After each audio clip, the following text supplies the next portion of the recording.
అమృత్ గాని డబ్బులు ఇచ్చారు. అది కూడా సరిగా ఉపయోగించలేదు ప్రీవియస్ గవర్నమెంట్. మొత్తం ట్యాప్ ద్వారా, మామూలు ట్యాప్ ద్వారా నీళ్లు ఇచ్చేదానికి బోర్ నీళ్లు ఇస్తామనే ప్రణాళిక సిద్ధం చేశారు. గవర్నమెంట్ ఆఫ్ ఇండియా ఉద్దేశం సస్టైనబుల్ వాటర్, ఒక రిజర్వాయర్ నుంచి నీళ్లు తీసుకొచ్చి ఎప్పుడు కూడా నీటి సమస్య లేకుండా ఇవ్వాలంటే దాన్ని కూడా డైల్యూట్ చేసే పరిస్థితికి వచ్చారు. కడాన 5 సంవత్సరాల్లో 2000 కోట్లు కూడా ఖర్చు పెట్టలేదు. దీనివల్ల మొత్తం వచ్చిన డబ్బులు కూడా క్యాన్సిల్ అయ్యే పరిస్థితి వచ్చింది.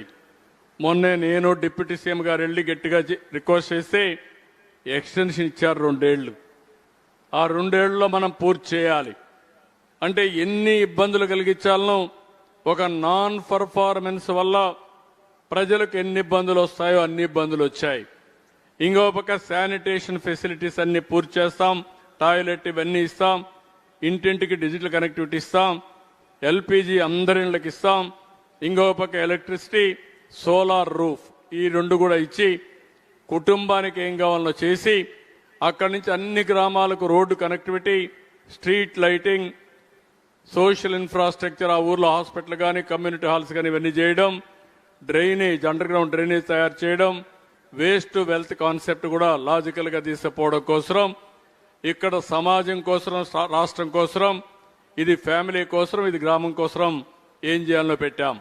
నెక్స్ట్ ఇక్కడ వచ్చినప్పుడు ఇది ఒక ముఖ్యమైన స్లైడ్ మనందరికీ.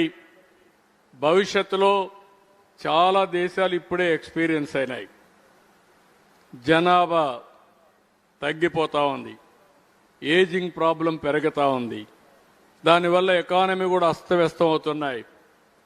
కొన్ని దేశాలు మీరు చూస్తే జపాన్ లాంటి దేశం ఈరోజు మన దగ్గర నుంచి యువతను